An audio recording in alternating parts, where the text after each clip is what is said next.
diputado, el maestro Rodrigo Cornejo, quien es un hombre comprometido con las causas sociales y además comprometido con la 4T jalisciense. Rodrigo, te habla Jorge Armando Rocha. ¿Cómo estás, estimado? Gracias por la entrevista. Muy buenas tardes. Hola Jorge, muchísimas gracias también a ti por el espacio y un saludo a todos los que nos escuchan y nos ven en Sin Censura para hablar de este tema que tiene repercusiones dentro y fuera de Jalisco, que es el aparente suicidio de Raúl Padilla López, ex rector de la Universidad de Guadalajara.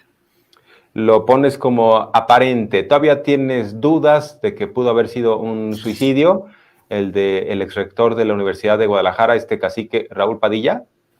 Pues dudas van a sobrar siempre porque quien afirma que fue un suicidio en primera instancia es el gobernador del estado de Jalisco, citando a la Fiscalía del estado de Jalisco. En varios espacios que tú y yo hemos compartido, hemos hecho notar que la Fiscalía del estado de Jalisco todavía no ha sido depurada desde aquella ocasión que el gobernador Enrique Alfaro afirmó que estaba infiltrada por el crimen organizado o por la violencia organizada. Entonces, pues cualquier cosa que diga la Fiscalía del Estado de Jalisco no podemos de buena fe creerla a priori, sin cuestionarla.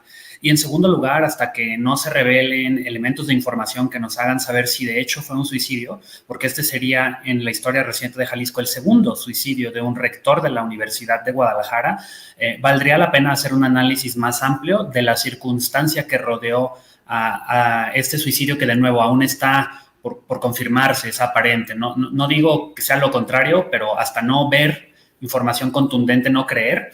Y al igual que el rector anterior de la Universidad de Guadalajara, el maestro Carlos Briceño, que también cometió suicidio, un suicidio que dejó espacio a dudas, este acontecimiento trágico, sí, sucedió en un ambiente de confrontación de nuevo entre el gobierno del estado de Jalisco y en ese entonces rector Carlos Briceño y ahora con el factor de poder y el líder moral de la Universidad de Guadalajara, que es Raúl Padilla López. Así que yo creo que sí es la duda razonable la que vale la pena poner al frente cuando se nos dice que fue un suicidio. Ahora, vale la pena entonces entrar al tema de las circunstancias que giran en torno a la UDG, en torno al gobernador de Jalisco, Enrique Alfaro, porque pues sí, yo creo que es importante siempre analizar no solo desde una perspectiva cortoplacista, sino entender cómo están las piezas del rompecabezas.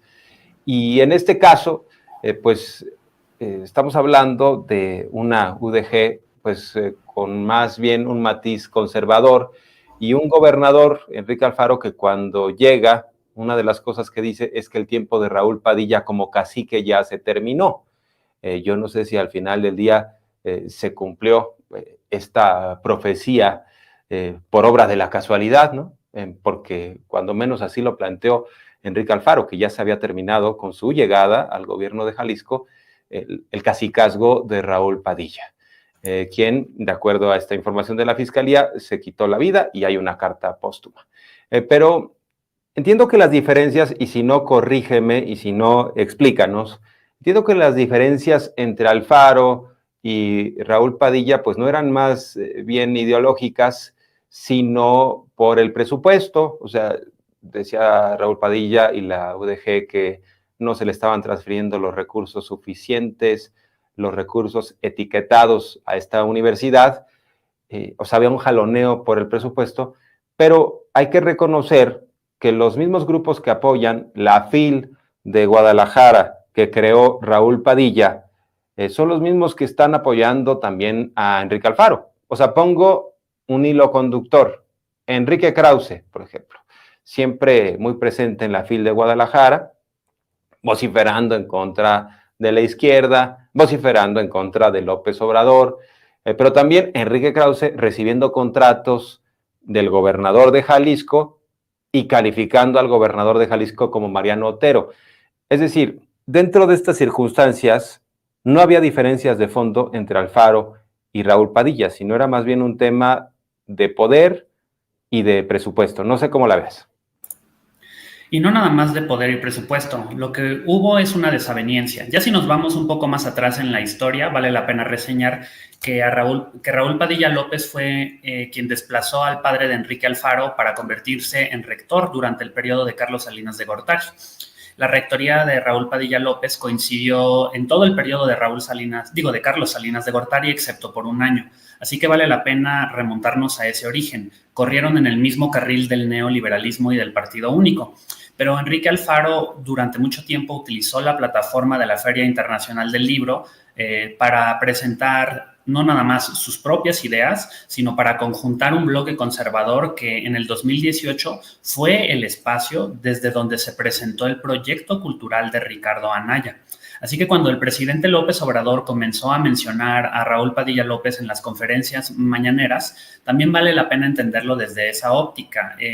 La Feria del Libro sí fue utilizada por un ariete por personajes no nada más como Enrique Krause, sino como Vargas Llosa, los ideólogos del conservadurismo de dentro y fuera de México que encontraron en la Feria del Libro un espacio para expresarse.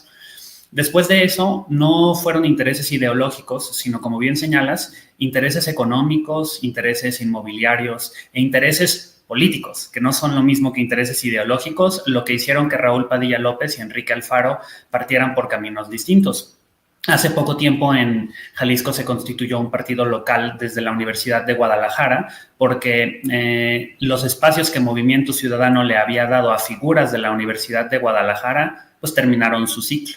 Y desde el grupo de la UDG que encabezaba Raúl Padilla López buscaron un espacio propio. Ese fue el primer signo de ruptura política, no ideológica, porque en realidad pues, los postulados ideológicos, como tú nos cuentas, se parecen bastante. Entonces, luego se hizo mucho más fuerte esta diferencia de opiniones entre ellos, porque en varias ocasiones Enrique Alfaro había mencionado que tanto Tlajomulco, cuando era alcalde, como Jalisco, iban a ser territorios libres de Raúl Padilla. Entonces, él transitó como gobernador y como alcalde por periodos en los que fue aliado de Raúl Padilla y periodos en los que fue adversario. De esta larga trayectoria que te cuento de muchos años antes de que el gobernador de Jalisco fuera gobernador, en el periodo en el que nos encontramos ahora mismo era un periodo de confrontación. Había una pelea por cientos de millones de pesos que el gobierno de Jalisco le retiró a la Universidad de Guadalajara para construir un museo de ciencias ambientales. Nos podríamos meter en los dimes y diretes legales, pero básicamente fue una medida de presión del gobierno del estado Jalisco a la Universidad de Guadalajara.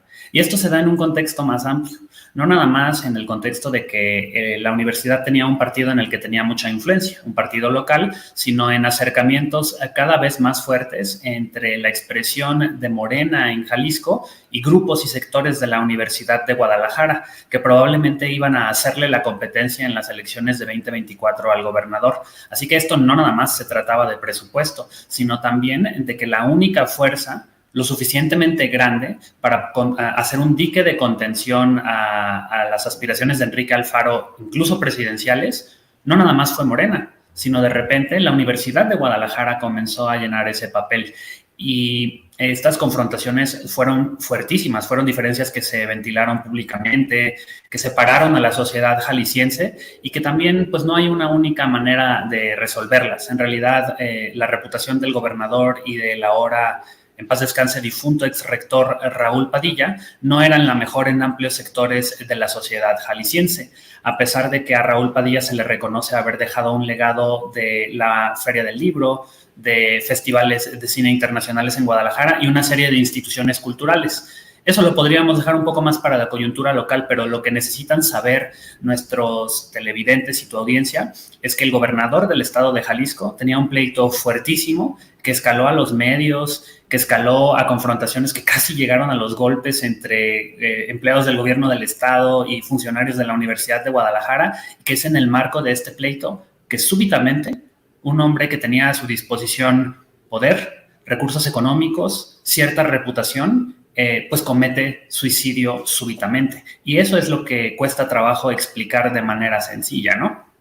Así es, tienes razón. O sea, no había en el horizonte algo que uno pudiera decir es que estaba particularmente presionado.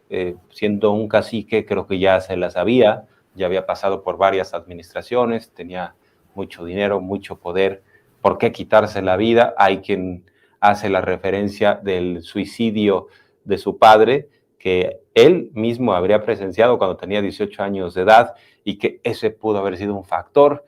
De cualquier manera, se tiene que hacer una investigación profunda, exhaustiva, Pero el problema es precisamente allá en Jalisco, como en otras entidades, cuando suceden este tipo de casos, hay mucho ruido y pocas nueces, porque nos dicen, ay, se va a investigar a fondo, se va a llegar hasta las últimas consecuencias. En el caso, por ejemplo, del asesinato del exgobernador de Jalisco, Aristóteles Sandoval, pues ya no sé en qué quedó, porque en su momento pues no había una sola persona consignada, creo que por ahí ya consignaron algunos, otros fueron saliendo. ¿Qué hay del autor intelectual y de la pena, la condena que habrá de cumplir? Entonces, pues la fiscalía tiene muchos problemas, lo que tiene que ver con las desapariciones, con las víctimas de homicidios, las fosas clandestinas, o sea, se le junta el trabajo y nos dicen que van a llegar al fondo, y luego pareciera que nada más es apostarle a que vaya pasando la tormenta y como que a la gente entre que se le va olvidando y surgen otros temas nuevos y al final del día no se sabe qué sucedió, ¿no? Y no solamente eso, yo creo que esto, por la lentitud con la que opera la fiscalía, esto es una lentitud deliberada. No necesito dar pruebas de ello porque no nada más es en los casos de desaparición, sino en los casos que han sido asesinatos políticos de alto perfil, como del exgobernador Aristóteles Sandoval. A la fecha lo único que tenemos es que los involucrados, incluso materialmente, en el asesinato de Aristóteles ya fueron liberados. Y mira cuánto tiempo ha pasado de ello. Así que va a ser muy claro que este problema político, el gobernador de Jalisco lo va a resolver, como siempre, desde la comunicación en redes sociales y con estos videos cortos que sus agencias de comunicación le manufacturan para intentar controlar o darle forma a la conversación pública. Las respuestas que la sociedad jalisciense debe buscar no nada más es a este acontecimiento terrible, que de confirmarse pues por los factores que tú decías, pues sí, claro, podría haber sido un suicidio, pero ¿qué va a pasar con el reacomodo de fuerzas y con la propia Universidad de Guadalajara? ¿Va a aprovechar el gobernador de Jalisco este momento de debilidad dentro de la Universidad de Guadalajara para seguirle reduciendo presupuesto, para seguir confrontándose, o incluso va a intentar influir ahora en la Universidad de Guadalajara, que, poniendo aparte esto que tú y yo estamos discutiendo, es una universidad que tiene autonomía, es una universidad tan importante como la UNAM, por ejemplo, y por número de estudiantes no hay universidad en el país, aparte de la UNAM, que tenga más. Entonces, es un factor importantísimo en la vida de Jalisco. Lo que creo que debe garantizarse es que deje de haber una fuerte intromisión del gobierno del Estado en la vida interna de la Universidad de Guadalajara y que aparte este momento en donde se va a comenzar a reorganizar la vida política de la universidad, porque es una universidad fuertemente politizada, que se le den garantías a todos los estudiantes y a los docentes dentro y fuera de la universidad de que van a poder hacer vida universitaria libre, sin amenazas y sin presiones. Hay estudiantes de la Universidad de Guadalajara organizados en todos los partidos políticos de Jalisco y a nivel federal. Y varios que somos egresados de esa universidad, como yo también, compartimos proyecto con el presidente y también hay opositores.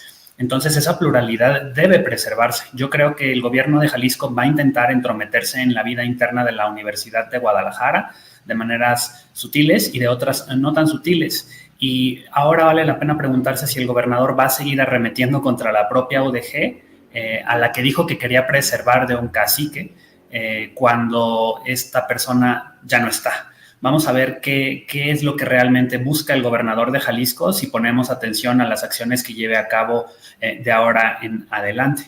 Y vale la pena saber que ninguna acción que el gobernador lleve para influir dentro de la Universidad de Guadalajara se puede entender sin su aspiración presidencial, sin su fiscalía infiltrada por el crimen organizado y sin el pleito presupuestal que probablemente seguirá siendo como el bat, el ariete con el que el gobernador busque reducir la influencia de la Universidad de Guadalajara, cuando menos la influencia política.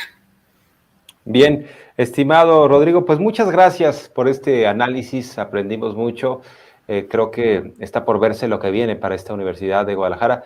Creo que sería una gran oportunidad para quitarse todo ese sesgo, toda esa carga conservadora. Bueno, sucede con otras universidades públicas, no solo la UDG, pero en este caso puede ser un buen inicio, un buen comienzo para que se amplíe el espectro de la universidad. No estamos diciendo que necesariamente tenga que ser solo de una corriente ideológica, pero no puede estar secuestrada por el conservadurismo, que se amplíe, que quepa la izquierda, la derecha, que quepan todos en las universidades públicas, y creo que es una buena oportunidad en ese sentido, ¿no?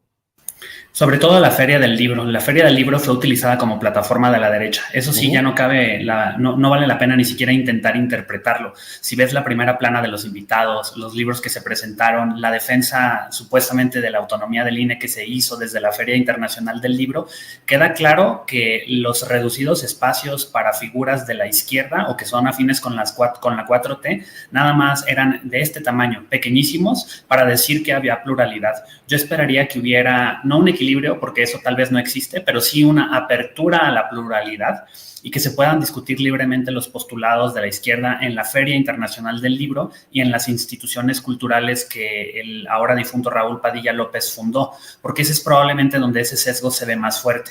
Y en la Universidad de Guadalajara yo diría que ahí sí, en términos generales, está garantizada la libertad de los estudiantes de organizarse política e ideológicamente, pero lo que yo esperaría también es que se pueda hacer vida orgánica dentro de la universidad con mucha mayor libertad, porque ahora más que nunca es que se va a necesitar la opinión de todos los estudiantes y nosotros los egresados para definir cuál es el futuro de la Universidad de Guadalajara. Y yo espero que ese futuro sea popular, democrático, respetuoso de los derechos, sobre todo de los profesores de asignatura, que tenemos una deuda pendiente con ellos para pagarles salarios dignos, y que nuestra universidad se engrandezca aún más. Es una universidad muy importante de la que muchos sentimos orgullo y yo siento que esa es la tarea pendiente y no se la podemos encargar como en el pasado a un grupo selecto de hombres que digan qué va a pasar con la UDG. La UDG es de quien estudia en ella, de quien la construye todos los días y ese futuro debe de ser construido con las grandes mayorías de la UDG, que son sus maestros, sus alumnos y sus egresados. Bien, estimado Rodrigo, pues muchas gracias por la entrevista, estamos en comunicación permanente, un placer y espero que en esta etapa, aquí en Sin Censura, sea la primera de muchas conversaciones que tenemos, aprendemos mucho siempre contigo. Gracias, Rodrigo. Gracias a ti y a todos, a los egresados de la UDG, un gran saludo, y a ti y a toda tu audiencia, y a Vicente Serrano. Muchas gracias. Bien, estimado Rodrigo Cornejo, y bueno, pues, a ver, les tengo información de última hora.